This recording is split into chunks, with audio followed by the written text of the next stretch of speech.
Hi, thanks for joining me for this 15-minute training in dementia care communication. So we're going to learn a lot in the next 15 minutes here, but I want you to know that there's a lot more information on my website, dementiabyday.com. My name is Rachael Wonderlin. I am a dementia care consultant. I'm an author with Johns Hopkins University Press, and I have a master's degree in gerontology, which is the study of aging. So I love older adults, but I particularly really love studying and learning about dementia. I have been working in dementia care for a number of years. In a past life, I was a dementia care director, so I worked in 3 different care communities. I was in charge of everything from programming to staffing to working with families to being hands-on with the residents and providing showers and all that good stuff. So I've done it all. I've also worked in home care. I've been all over the place.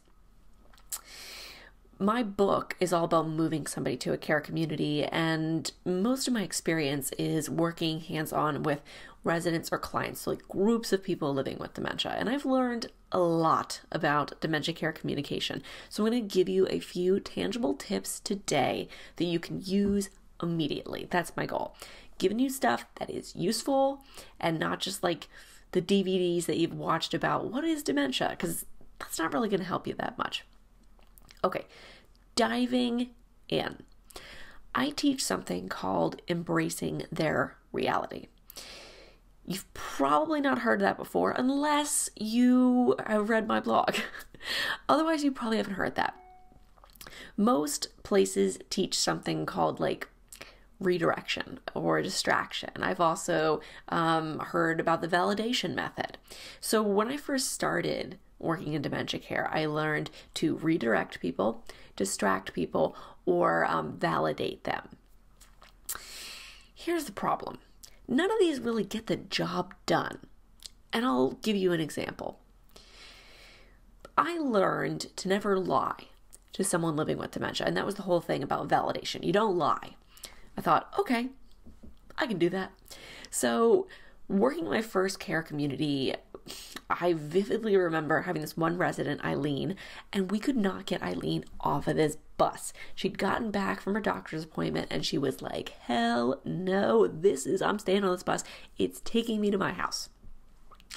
The bus wasn't taking her to house, of course, because she lived at our building. Now, we're not going to go on there and be like, Eileen, you have dementia and you got to get off the bus because this is where you live now. But between that and lying, what options do we have? So what I eventually ended up doing was getting the bus driver to drive us around the block for a while, take us to the back of the building, and I said, Eileen, here's the thing. I would love for this bus to take you to your house, but unfortunately it's on a very specific route. So we're going to stop at this hotel. Another bus is going to come, pick you up, and take you to your house. She was like, okay. So finally got her off the bus, got her inside. Everybody's fine. Everybody's safe. Everyone's happy. I'm driving home though, and I'm thinking, wait a minute.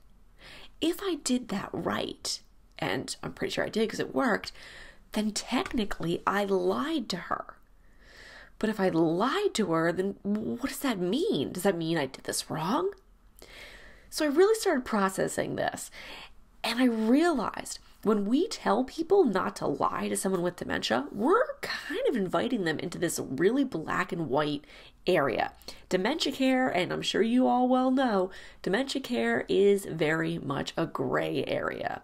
It's an art form. It's like nothing else. When someone has cancer, you talk to them about their diagnosis of cancer. But when someone's living with dementia, you don't talk to them about how they have dementia. They probably don't know if they're in a moderate or beyond stage. It's a totally different thing. So a lot of people err on the side of like, oh, well, I'm just going to tell mom exactly what's going on. Mom, don't you remember? Your dad's been dead for years. Don't you remember? I told you this yesterday. Blah, blah, blah, blah, blah. Or they do the opposite and they say, well, I don't want to lie to mom, so I'm just going to never answer her questions and just avoid, and redirect and distract. that doesn't get the job done. So I teach this thing called embracing someone's reality. When you embrace someone's reality, you take the word lying, you throw it away. When we live in somebody's world, when we live in their reality, we do what is true for them. And if it's true for them, it's true for us as well. I'll give you another example. Let's pretend we have a resident client with dementia. She's 85 years old. She lives at our senior living community. Her parents died years ago. She retired, when she was 65 or whatever. In her reality, she's 38. Her parents live nearby. She's in the prime of her career. She owns her own home. Whose reality is correct? Well, if we're erring on the side of logic, then yeah, I guess ours would be right. But we're not. We're going to do what's true for her. If it's true for her, it's true for us as well. Embracing someone's reality means that we get into their world wherever that world is, even if it doesn't make any sense to us. Because we know arguing with somebody with dementia is not going to work.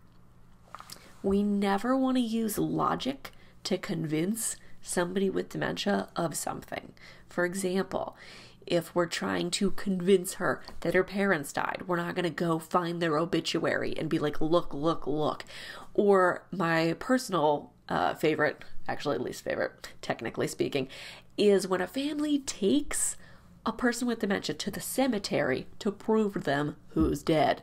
Mom, remember? There's Dad's gravestone. See? He's been dead for years. People really do this. And in fact, I have a fun little video on my YouTube channel called Stop Taking People with Dementia to the Cemetery. It's actually animated. So this is a real problem. People get torn. They go, well, I don't want to lie, but what do I do? Take the word lie, throw it away. Embracing someone's reality means that you find out where it is and you go there. How do you find out where someone's reality is? And what if somebody's asking you a direct question? I'll tell you.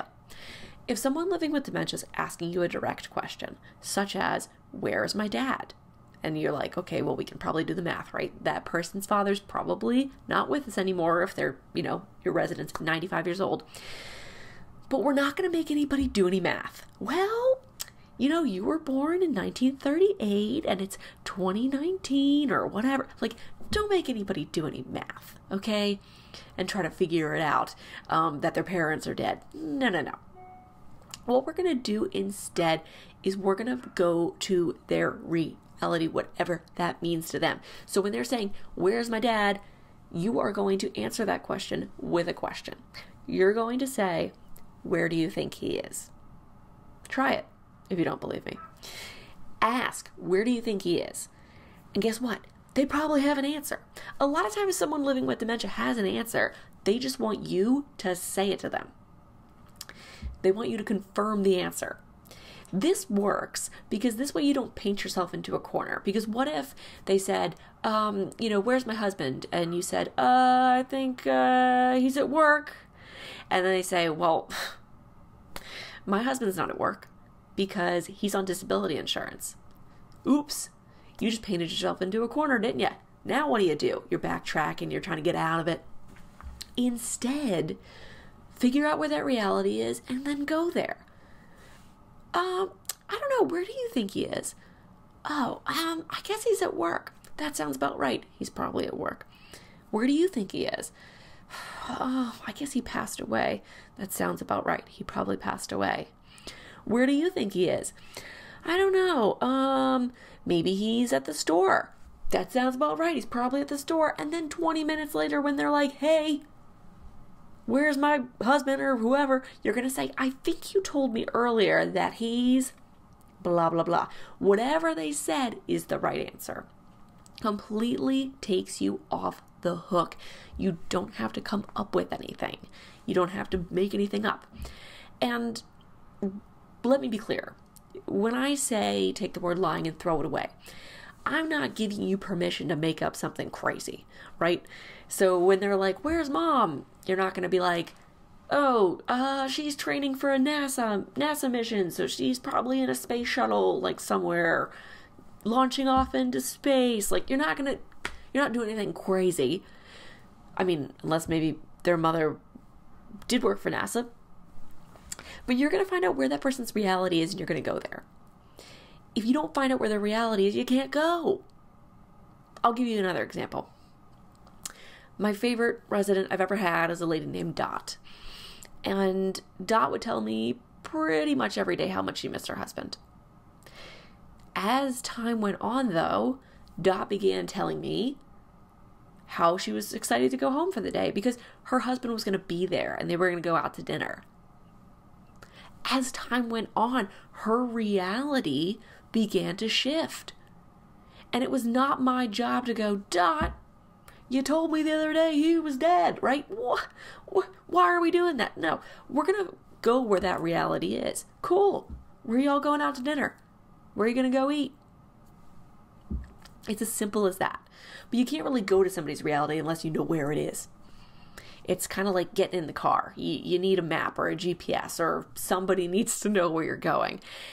And if you think about it this way, the person living with dementia is kind of the driver in this situation. They're driving the conversation and they're taking you on a journey. You just have to go with them on that trip. Otherwise, how's this going to work?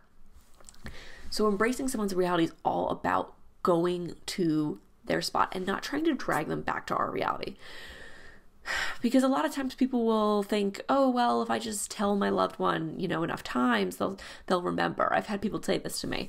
Well, if I just tell my mom enough times, she's going to remember. That's not how this works. So when we embrace someone's reality, we go there, wherever there might be. So we talked about direct questions. Now, what do you do about like stuffed animals and baby dolls and all that good stuff? Well, I've got a ton of information about that on my site, but I'll give you just a little taste of it right now. A lot of people in a moderate stage or beyond think that a baby doll or stuffed animal is real. That's their reality. And that's great because it gives them a sense of purpose and positivity when they're caring for something. So what do we do? How do we introduce it? I mean, how do we introduce these things? Is it dignified? My answer is heck yeah, it's totally dignified. Because if someone thinks a baby doll is real, that's awesome. It gives them a sense of they're able to take care of something again. That's really great.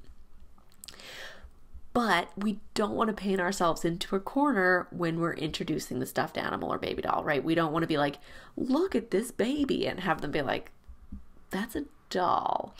Or say, look at this baby doll, and have them be like, that's a real baby, right? We're not trying to paint ourselves into a corner. I really want to give you tips that empower you and make sure you're able to get in and out of situations that could potentially be a little dramatic for you. Okay, so when you're introducing a stuffed animal or baby doll, you really want to say, what do you think about this? What do you think about this gives them the opportunity to tell you if it's real or not. Same thing with the previous question of where do you think they are? Whatever they say gives you the information you need to go to that reality.